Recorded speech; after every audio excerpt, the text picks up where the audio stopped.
الأستاذ إبراهيم عيسى عامل حلقة من يومين أو 3 تقريبًا عن عمر بن الخطاب، ومش عن شخصية عمر بن الخطاب تحديدًا على قد ما إن أصحاب الخطاب الديني أو الشيوخ أو الجهات الرسمية زي الأزهر والأئمة وغيره، بيتكلموا إن ما فيش حد من كل خلفاء الدولة الإسلامية المختلفة سواء الدولة الراشدة أو الأموية أو العباسية أو غيره يعني حاكم كان عادل غير عمر بن الخطاب. فالأستاذ إبراهيم عيسى قرر يعمل حلقة يرد على الفكرة دي.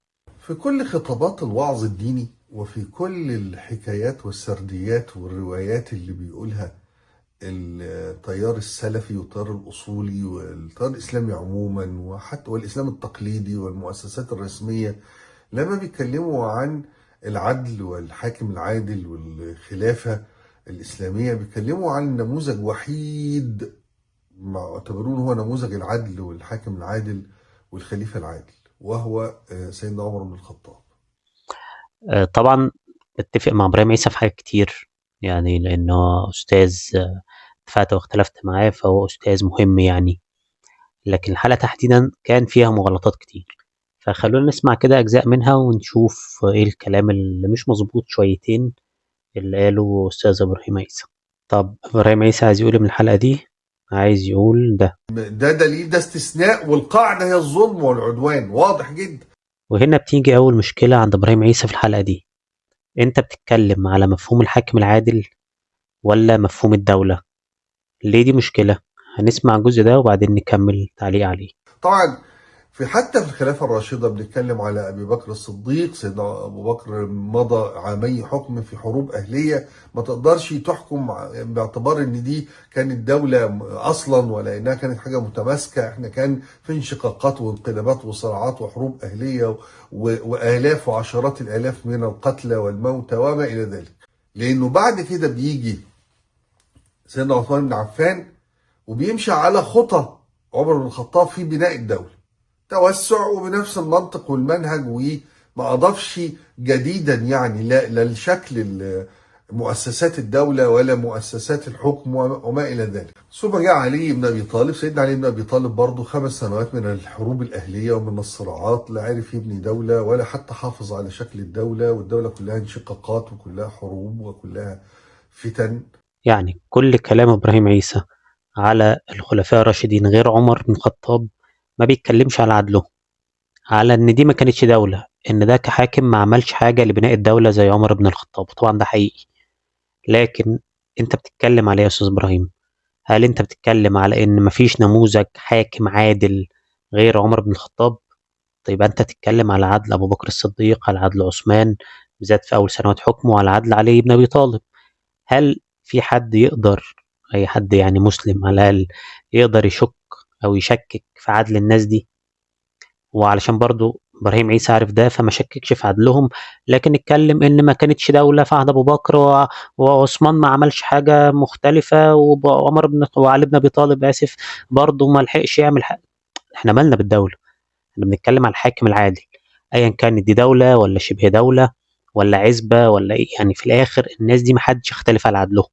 فعمر بن الخطاب هو حاكم عادل بنفس المقياس اللي انت قابلته ووافقت عليه، ان عمر بن الخطاب حاكم عادل، فابو بكر الصديق حاكم عادل، وعثمان بن عفان حتى مع المشاكل السياسية في تعيين الولاة والمحاباة أقاربه يعني فهو حاكم عادل بشكل ما. على الأقل علي بن أبي طالب محدش يختلف على إن هو كان حاكم عادل قطعا. فأنت بتدور على الحاكم العادل ولا على شكل الدولة؟ فدي مغالطة مهمة جدا في الحلقة. يعني أنت عايز تثبت إن كلام الناس دي يعني تأكيد على إن الاستثناء الوحيد ده كلام معناه إن ما كانش في حاكم عادل. لا، إحنا ممكن نقول والله يا جماعة أنتوا بتقولوا أي كلام، لأن عمر بن الخطاب مش هو الحاكم العادل الوحيد. فعشان هو عايز ياخد الحلقة في حتة تانية، فخلاص يبقى صح، انتوا صح في الحتة دي، وأما نيجي نشوف الخلفاء الراشدين فما كانش في دولة. أنا مالي كان في دولة ولا لأ؟ يعني هما كان حكام عادلين حتى لو ما كانش في دولة بالمناسبة يعني. هنكمل. كل ده عباره عن ايه؟ جيش بيروح يخش على بلد ما جاش ناحيتك، ما رميتش عليك طوبه، على شعب ما لم يؤذك باي شيء، لم يؤذي لا المسلمين ولا العرب، ولا جه ناحيه مكه ولا المدينه، ولا قرب منها، ولا اذاها في اي شيء. وتخش عليها تحاربها وتقول لهم يا اما تدفعوا الجزيه، يا اما تدخلوا الاسلام، يا اما نقتلكم. فمش فاهم برضو ايه. هنا الأستاذ إبراهيم عيسى دخل على فكرة الغزوات الإسلامية أو الفتوحات الإسلامية أو الحروب اللي خاضها الدولة الإسلامية والجيوش الإسلامية علشان نشر الإسلام، توسيع رقعة الإمبراطورية العربية أيا كان.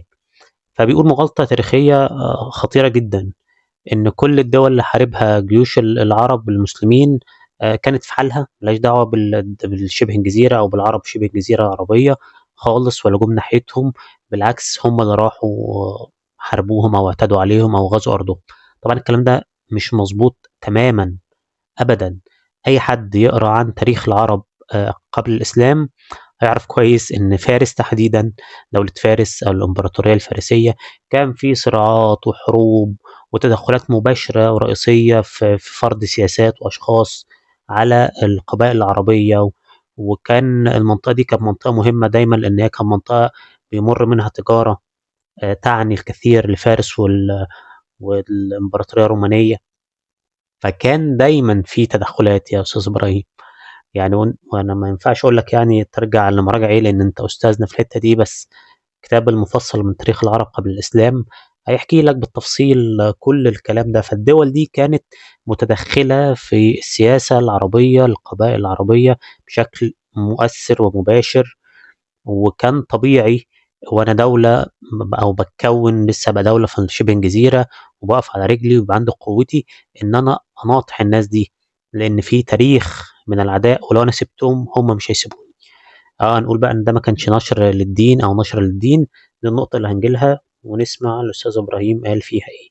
لن يستطيع كائن من كان انه يستخرج من حرف في القرآن الكريم او حتى في السنة النبوية على ما فيها من احاديث موضوعة ومزورة واحاد، انه يستخرج حرف يقول يسمح، مش يأمر، يسمح للمسلمين في عرب الجزيرة، من عرب الجزيرة، انهم يغزوا الدول المحيطة او المجتمعات المحيطة.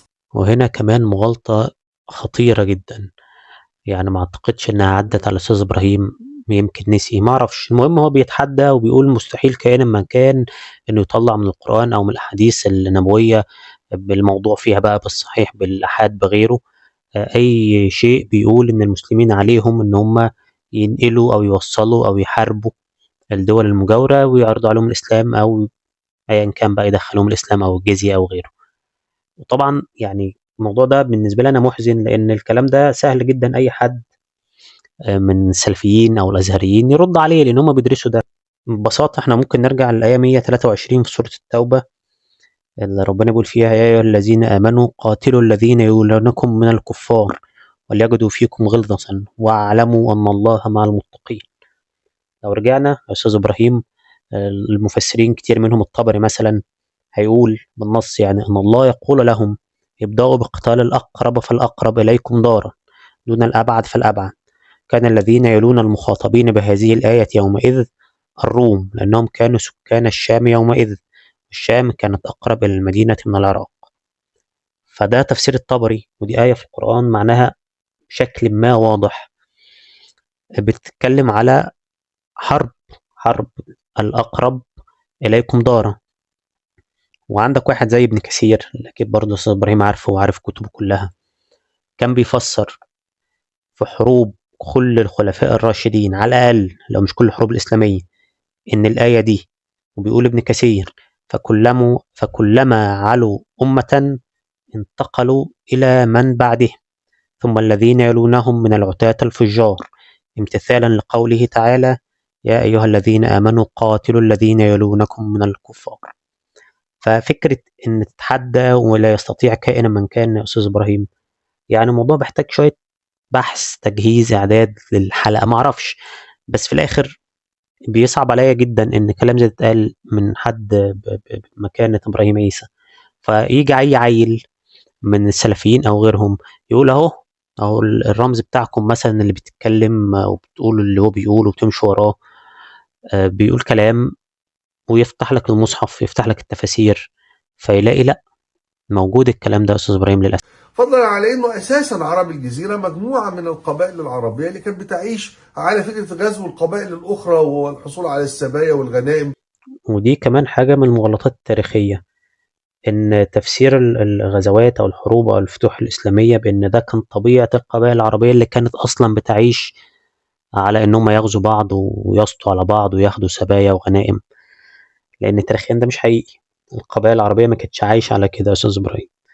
وتاني ممكن نرجع لكتب كتير من أهمها المفصل في تاريخ العرب قبل الإسلام، إن لا، القبائل العربية ما كانتش بتعتدي على بعض من الباب للطاق، كان في خصومات، كان في ثأر، بس غير كده لأ، كان في نظام وقواعد، وفي احترام لقوانين بتنظم التعاملات ما بينهم، لأن الناس دي كانت بتعيش على التجارة، بالذات المراكز الحضرية عند العرب في الوقت ده. فكان لازم علشان التجارة، عشان البيزنس، نحط قواعد ونظام كانوا بيمشوا عليه. ما يمنعش إن كان في بعض القبائل الصغيرة قليلة الشأن كانت شبه قطاع طرق، دي قصة تانية. لكن إن القبائل العربية كان أكل عيشهم إن هم يغزوا على بعض ويسطوا على بعض وياخدوا سبايا وغنائم، ما كانش حقيقي. وأتمنى يعني حد يقول لي بقى، أكيد الأستاذ إبراهيم مش هيشوف الحلقة أو يسمعها، بس حد يقول لي يعني الكلام ده جاي منين؟ إيه مرجعه التاريخي؟ إيه مصدره؟ إن القبائل العربية كانت بتعمل ده في بعض، وده كان مصدر أكل عيشهم. يعني ما أظنش إن ده موجود، ويمكن في مصدر بيقول ده وما عداش عليا، لكن في حدود معرفتي أنا ده مش حقيقي أبدا. بس بدليل ان احنا كمسلمين احنا في مصر هنا كنا بندفع جزيه. احنا كنا بندفع جزيه، المسلمين مش المسيحيين. المسيحيين بيدفعوا جزيه للدوله، ده توقف مع الخديوي سعيد. انما احنا كنا بندفع جزيه باعتبارنا بلد محتله مغزوه، بندفع جزيه للدوله العثمانيه. ودي مغالطة تاريخية، معرفش رابعة ولا خامسة. إحنا كمصر مسلمين في مصر ما عمرنا ما دفعنا جزية يا أستاذ إبراهيم. إحنا كنا بندفع الخراج، وأكيد حضرتك سيد اللي عارفين الفرق ما بين الجزية اللي بيدفعها غير المسلم اللي بيتقال عليه الذمي للدولة الإسلامية من أجل الحماية يعني، وغيره، وما بين الخراج. إحنا في دولة مركزية في الإمبراطورية العربية الإسلامية، تكن بقى المدينة، دمشق، بغداد، آه، تركيا، أنقرة، أيا كان، في الآخر في عاصمة مركزية وفي دول تابعة ليها. فالدول دي بتبعت الخراج للعاصمة المركزية، بيبعتها كل المسلمين، مش كجزية زينا زي غير المسلم. ده اسمه خراج يا أستاذ إبراهيم، محصلش أبدا. في واقع يمكن ما أعرفش اختلط عليك الأمر، إن في عهد الدولة الأموية كانوا بيرفضوا ياخدوا من أنت لو عايز تبقى مسلم عشان ما تدفعش الجزية، فكانوا لا، بيرفض إسلامك ويصمم تدفع الجزية. دي قصة تانية وكانت حاجات فردية. لكن الدول اللي فضلت زي ما أنت قلت مصر تدفعها لحد الخمسينات، دي كان الخراج مش جزية أبدا. ومش فاهم برضه جاب منين سيدنا عمر هذا التفكير، اذا صحت كتب السيره فيما زعمته، يعني انه كان معتقد ان النبي مات وانه سيرفع كما المسيح. مش فاهم، طب هيرفع يعني مش هيبقى موجود على الارض؟ والواقعة دي ما حصلتش، يعني كتب السيرة لم تزعم أو تزعم إن سيدنا عمر بن الخطاب قال إن سيدنا محمد مات وهيحصل له قيامة زي المسيح ويطلع ربنا يرفعه في السماء. ما حصلش إن في كتب سيرة قالت ده. في حدود اللي أنا اطلعت عليه يعني، إن عمر بن الخطاب قال إنه ذهب إلى ربه ليقابله مثل موسى، ثم سيعود ليقطع أيدي المنافقين. حاجة كده يعني. سيدنا عمر شبه اللي حصل أو رفض وفاة النبي محمد عليه الصلاة والسلام، وشبهها إن موسى راح لربنا 40 ليلة، فسيدنا محمد برضه راح لقاء ربه وهيرجع تاني. ما جابش خالص قصة المسيح وقيامة المسيح والكلام ده. فأظن هنا الموضوع اختلط مع إبراهيم عيسى بشيء ما تاني. الواقعة دي ما حصلتش أبدا. ولو رجعنا بقى لموضوع الحلقة نفسه، يعني فكرة إن الخليفة العادل الوحيد عمر بن الخطاب، وده تأكيد إن نظام الخلافة ده كان نظام ظالم، فأنتوا عايزين ترجعوا لنا إيه؟ طبعا أنا معاه تماما إن نظام الخلافة ده مالوش أي علاقة بالدين، واللي عايز يرجع الخلافة يقول لنا أنهي خلافة بأنهي نظام، قصة يعني قتلت بحثا يعني. لكن فكرة إن عمر بن الخطاب هو كان الخليفة الوحيد العادل، طب عمر بن عبد العزيز؟ فهو بسرعة كده يقول لك هو عمر بن عبد العزيز بالنسبة لي ما هوش حاكم عادل قوي، وفي ظني ما كانش زي ما الناس إيه في ظنك؟ ما هو ظنك ده يا أستاذ إبراهيم بنجيبه من الكتب. فالكتب بتقول اللي حضرتك بتستند عليها في الوقائع اللي بتحكيها، اللي يعني ما حصلش فيها لبسة أو اختلاط عندك، إن عمر بن عبد العزيز كان حاكم عادل. والله العظيم يعني، أصل هما سنتين ونص، حتى لو سنة، حتى لو شهرين، كان حاكم عادل وشديد العدل يعني، حتى على نفسه وعلى أهله. فلا، عمر بن عبد العزيز كان حاكما عادلا بلا خلاف ولا جدال يعني. وممكن دخل أسامي تانية عند السلفيين هم حكام عادلين برضو يعني. فالحلقة كلها أنا بصراحة مش فاهم إيه الفكرة فيها. لو إحنا عايزين نقول يا جماعة إن موضوع الخلافة اللي البعض المختلين عايزين يرجعوه ده بلح أي كلام، فده ليه مسار تاني بتناول تاني. لكن أمور كتير دخلت في بعض، فيها كتير من المغالطات التاريخية والمنطقية يعني. فيعني حبيت بس أعمل التعليق السريع ده، تقديرا رقم واحد لمكانة وقيمة الأستاذ إبراهيم عيسى، اللي أنا بعتز يعني إن أنا اشتغلت تحت رئاسة تحرير لفترة من الزمن. وكمان علشان اللي بيسمع يبقى عارف إن والله مفيش حد كبير إن هو يسهو أو يخطئ. في الآخر مهما كان هو مين، أنت مهتم بموضوع ما ابحث فيه أنت بنفسك واقرا دور، والمصادر موجودة زي ما الأستاذ إبراهيم بيقول، كتب موجودة لأي حد يطلع عليها.